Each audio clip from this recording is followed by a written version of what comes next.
different against undead.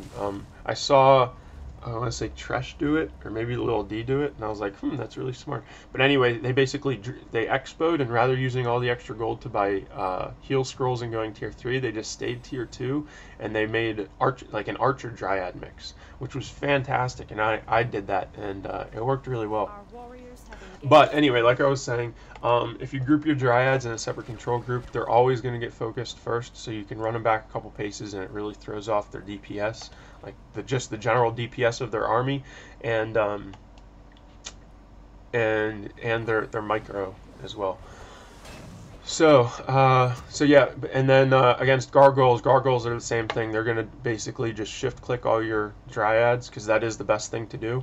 So as long as you have like some archers with you, because there's always that fight that happens where it's like 6 ghouls and 8 gargs against like 4 archers and 4 dryads or so, and I mean it always comes down to a micro match and how big your heroes are.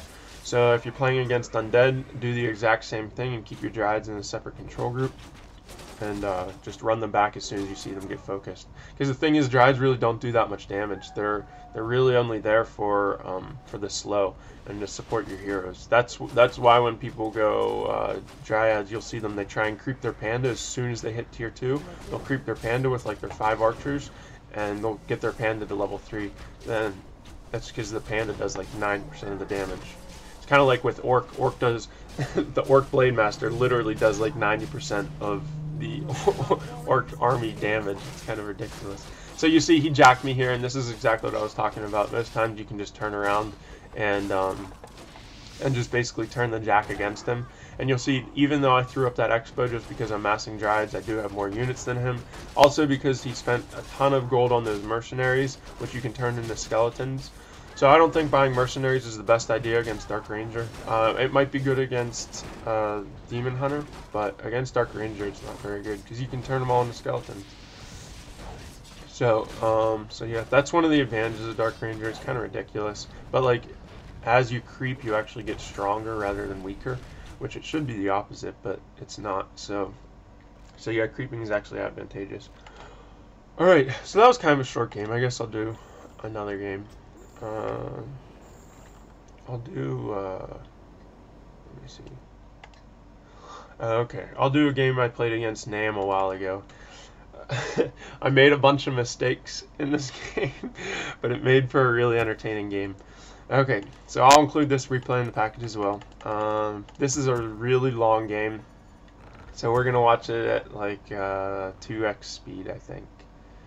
Yeah, get it queued up at like 130 going at 2x speed. So 130 going at 2x speed. While you're doing that, I'm going DH on this map. This map is favored for humans because it is relatively easy to expo. But in my opinion, I kind of like this map despite it being in the humans' favor, because you can go a bunch of different heroes. I like going Panda on this map a lot. Panda is a ton of fun on this map because you basically AOW creep the merc camp, and then you creep the shop with like your Panda and your 4 archers, and your Panda hits level 3 just like that, just bang. And at that time it turns night, and then you can buy the boots and the staff. You go heal, and then you pop onto their expo with a level 3 Panda, and a lot of times you can just end the game right there. But having a level 3 Panda like 5 minutes into the game is a blast. It's so much fun. Okay. Alright, so everyone should have this queued up. 1 minute 30 seconds, going at 2x speed. Put on my perspective with Fog of War off, and unpause in 3, 2, 1, unpause. Okay, so 134, 136, 138, 140. Okay. Now take a look at my base. AOW creep the little guy. This is, when I AOW creep this, the thing is it doesn't take very long. This is a harassing build.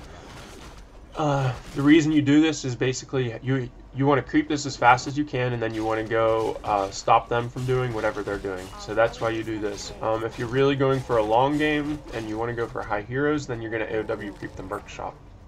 Now, AOW creeping the merc shop is a bit dangerous, because if they do see it, some humans will come straight after you, and they'll be able to like kill your AOW, maybe kill a wisp, but it's really not that big of a deal because you'll be able to buy the mercs and whatnot.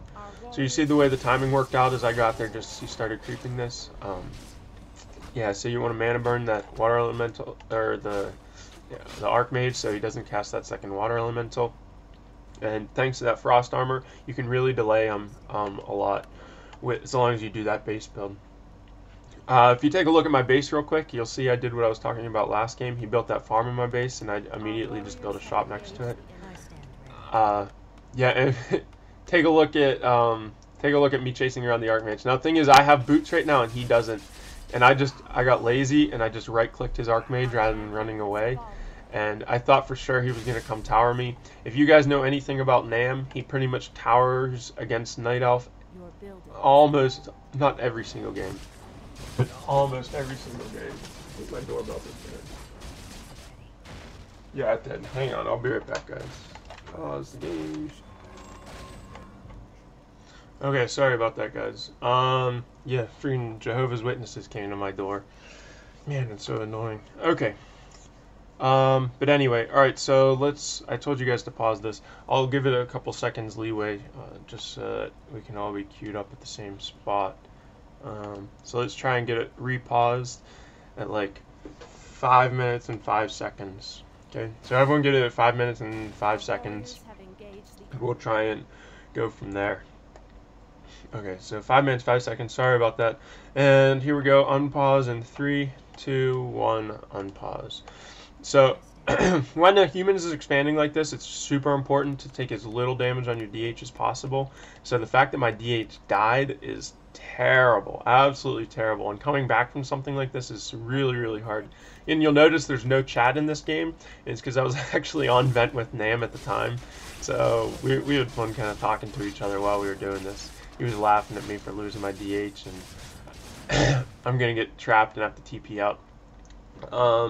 So really, this game is pretty much going the worst possible for me ever.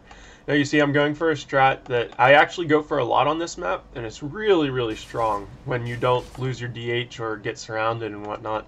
And that's going for an Ancient of Wind push, like a Dott push on their expo.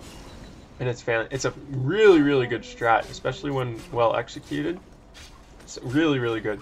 And you're gonna build your AOW in the middle, not only for scouting purposes, but so the dots get to the expo faster. And you also build a moonwell right in the middle. Sometimes, if you watch like Remind's games or any of those other like innovative Korean guys, they build so many moonwells in the middle, and they build their shop in the middle too. It's like they just set up camp in the middle when they know the human is expoing, which isn't necessarily a bad idea because pretty much you know that all the fighting is going to take place in the guy's expo. So you see, the reason you go Naga as a second hero is to kill all those footmen. Now, when people have defend, you have to keep in mind those archers are not going to do any damage whatsoever. So pretty much all of your damage is going to be done by your DH, which is why you need health pots on your DH. And if you take a look at my DH, I do have a healing potion. Now here I did something stupid again. I ran into the base. Now, pretty much always when I buy my staff, I always buy it on my Naga, and just from force of habit, I thought my staff was on my Naga. So that's the only reason I ran in with my DH, is because I thought I'd be able to staff him out and kill some stuff. Okay, so obviously you'll see with that archer range upgrade, I was able to take down like whatever 2 or 3 of those towers that are upgrading. So rather than pushing his expo, which you'll see has 4 towers, I'm just going to try and push his main. To do what damage I can.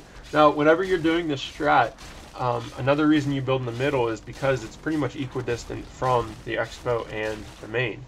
So, so when you're doing this strat, you should basically take a look at the expo and the main to see which one has less towers to do this push, and go ahead and push it. Now, it doesn't matter how many towers he has, just because of the way the resources work out, is he's not going to have enough towers at one of the 2.